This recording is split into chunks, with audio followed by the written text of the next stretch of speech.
नमस्कार मित्रों, आज हम जानेंगे पिंडदान के बारे में। ठीक है, यहाँ जो पंडित जी हैं जो पिंडदान करवाते हैं, इनसे हम जानेंगे कि पिंडदान किस तरीके से करवाया जाता है, क्या प्रोसेस है और कितना टाइम लगता है। तो पिंडदान के बारे में आइए जानते हैं। नमस्कार पंडित जी। जय विष्णु जय विष्णु। जय विष्णु। तो हम ये जानना चाहते हैं कि जो पिंडदान है वो किस तरीके से करवाया जाता है, क्या क्या प्रोसेस है और कितना टाइम लगता है। ये पिंडदान में कम से कम आपको 3 से 4 घंटा लग जाती है। तो यहाँ पे पिंड करने से पितृलोक की मोक्ष की प्राप्ति होती है जी। तो पंचक कोशम गया क्षेत्रम कोशमेकम गयाश्रय। यहाँ ऊपर में भगवान विष्णु का मेन मंदिर है। वहाँ पे गयासुर राक्षस को भगवान उत्तर दक्षिण की ओर सुलाए।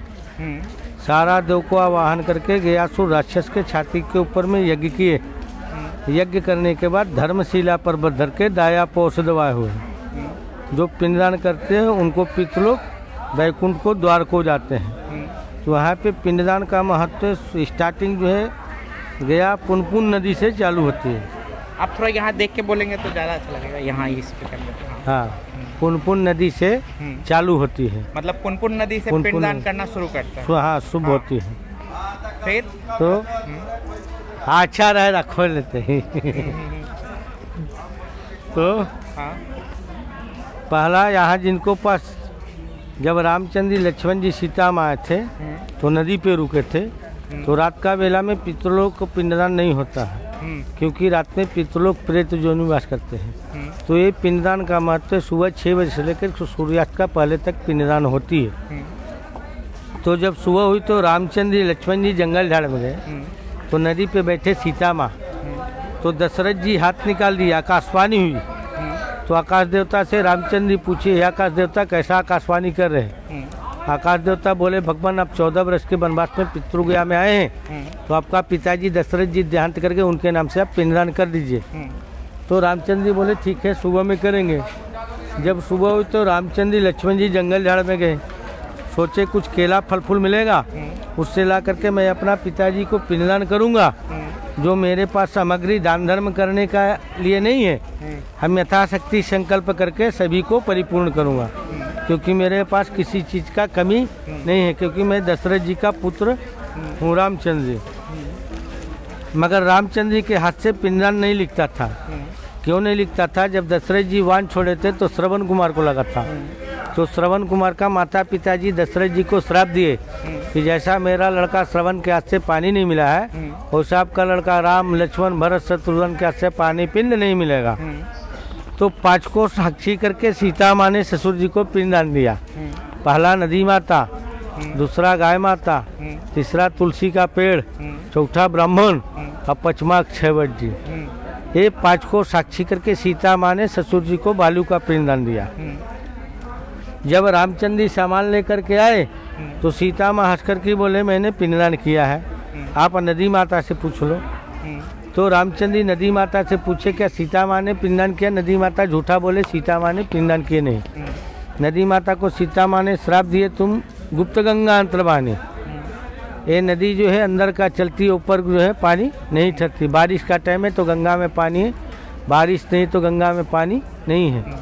तो उसको बोलते हैं गुप्त गंगा अंतर्वाहिनी, फल्गु नदी के नाम से जानी जाती है।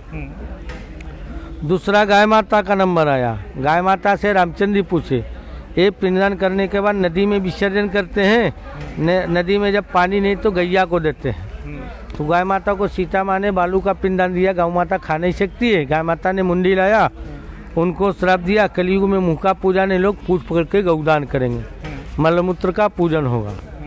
तीसरा तुलसी माता, पिंड के ऊपर में सीता माँ ने फूल तुलसी पूजा किए नहीं। तुलसी माता से रामचंद्र पूछे, तुलसी माता झूठा बोले, उनको सीता माँ ने श्राप दिए कि आप गंदी जगह में हरी भरी रहोगी, घर में लोग पूजा के लिए लोग आएंगे तो तुम सूख जाओगी, मुरझा जाओगी। चौथा ब्राह्मण का नंबर आया।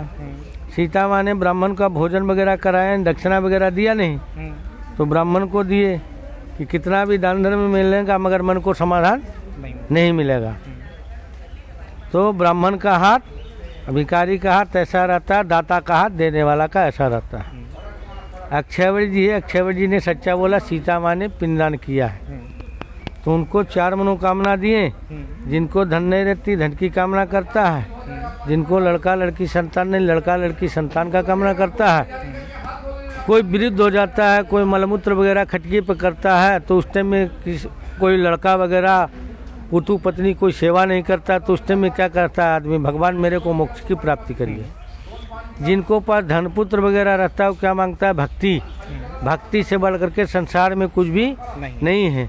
दानम दुर्गति आश्रम, जो पृथ्वी पे रह करके दान धर्म जिंदा में करते वही मरने के साथ में जाता है। मरने के साथ में पत्नी बाल बच्चा खेती बाड़ी संसार सारा यहाँ पे रह जाता है। तो ब्रह्म प्रकल्पान विप्रान अपगनाचे तेतुष्टे तो सीता सर्वे सहदेवता।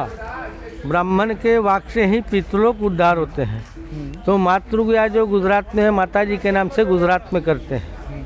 महाराष्ट्र नासिक में लोग, त्र्यंबकेश्वर में लोग नारायण नागवर्ती करते हैं। प्रयाग इलाहाबाद में गंगा पूजा बेनीदान है। काशी मने वाराणसी में तीर्थ क्षेत्र का नाम से पिंडदान है।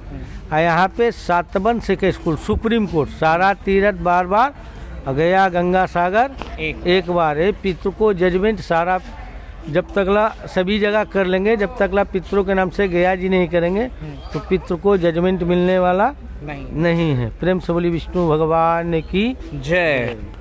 हाँ, तो आपने देखा कि कितना डिटेल में ये बता दिए। इतना डिटेल में मैं कहीं से सर्च करके भी नहीं बता पाता। तो इसके लिए पंडित जी का बहुत बहुत धन्यवाद।